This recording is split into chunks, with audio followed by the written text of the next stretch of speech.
Hello, my name is Juna Sullivan and I work for the London Early Years Foundation, and I want to tell you about our book, Fantastic Ideas for Sustainability, which I wrote with one of our nursery managers, Nick.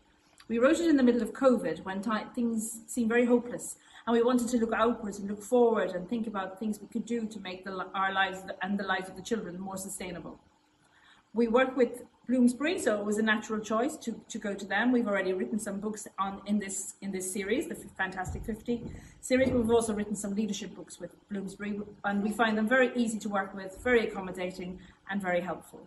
We look forward to you reading the sustainability book, which is absolutely full of ideas to do, very simple, low-cost ideas to do in nurseries, because ultimately our aim is to ensure that every nursery in the UK understands sustainability. The concept of sustainability is not that well known in early years, but the world is beginning to wake up to the idea that it's an important thing. So we thought it was important that people understood it, and we wanted to make sense of it, not just in a kind of abstract way, but in a real conceptual way, that staff in nurseries could do things, could take ideas, could start simply with the notion of reuse and recycle and repurpose, but also understand that sustainability, like the SDGs, starts with no poverty, goes towards high quality education, and goes right through to partnerships. So that's really what we wanted to do, and I hope this is the first step towards this.